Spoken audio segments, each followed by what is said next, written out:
تعالى بقول لك انا جبت لك ايه النهارده. النهارده انا مش جاي ابيع لك حاجه، النهارده انا جاي افيدك بس. كل الناس بتسال على الالات الحاسبه ال 991 الكاسيو الاف اكس ال 570 ال 95، انا عايز اعرفك حاجه بين الاصلي وبين التقليد وازاي تعرفهم وازاي تكتشف الاله اللي معاك اصليه او تقليد، وايه الهاي كوبي وايه الكوبي وبتعمل ايه، وهنفهم كل الكلام ده مع بعض في الفيديو ده. تعالى بقى قرب عليا هنا. انا معايا هنا نوعين اله، دي اف اكس 991 اي اس بلس، ودي اف اكس 991 اي اس بلس. طب ايه الفرق بين دي وبين دي؟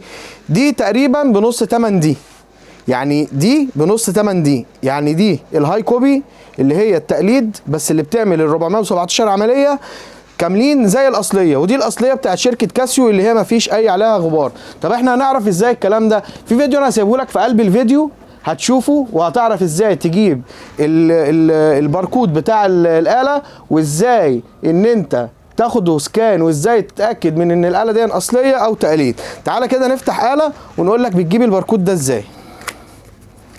خلي بالك الكلام ده مهم، في ناس كتير ما عندهاش ضمير بتنصب على الناس وبتديهم الاله الحاسبه اللي هي الهاي كوبي على اساس ان هي اصليه. طيب هنفتح الاله كده، هندوس اون،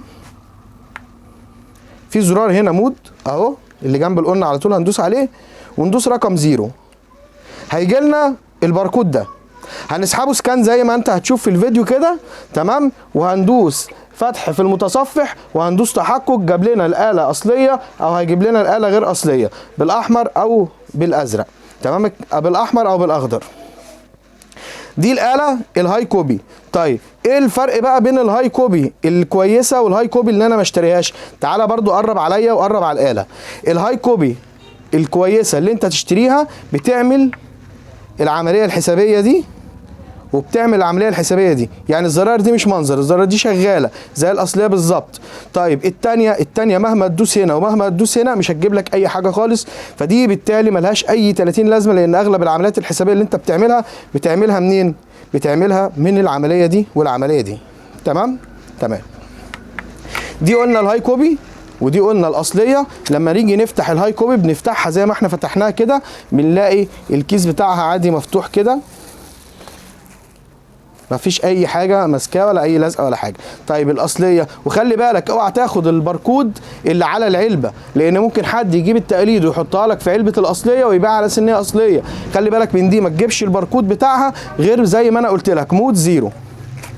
دي الاصليه بقى بتيجي بالشكل ده من جوه، بيبقى فيه هنا لزقه، لو حاولت ان انا افكها لازم هقطع يا اما الكيس يا اما هقطع اللزقه، ما بتتفكش عادي. وده بيبقى الكيس بتاعها شكله كده، والورق بتاعها بيبقى جاي كده عربي وانجليزي. طيب دي سعرها كام ودي سعرها كام؟ انا قلت لك النهارده انا مش جاي ابيع لك الات حاسبه، انا النهارده جاي اوعيك واعرفك ازاي تفرق بين الاصليه وبين التقليد، عشان ما حدش يقدر يضحك عليك ابدا. طول ما انت مع مكتبه هلال ما حدش يقدر يضحك عليك ابدا بفضل الله. احنا عندنا الاله الاصليه وعندنا الهاي كوبي. اما التقليد اللي هي فيها زراير مش شغاله احنا بندخلهاش المكتبه، طردناها من عندنا وقلنا لها مش هتخش عندنا هنا تاني بفضل الله. طيب اسعار دي ايه واسعار دي ايه؟ اما تكلمونا على الواتس على رقم 011 40 67 87 63 هنقول لك سعر دي ايه والخصم بتاعها ايه، وهنقول لك سعر دي ايه والخصم بتاعها ايه، وتاخد من عندنا الاصليه وانت مغمض عينيك، وتاخد من عندنا الهاي كوبي وما تقلقش منها، شغاله معاك زي الفل ومفيش اي مشكله. مع مكتبه هلال كله كسبان بفضل الله سبحانه وتعالى. شرفونا في المعتمديه، شارع الملعب، بلاد دكرور، والسلام عليكم ورحمه الله.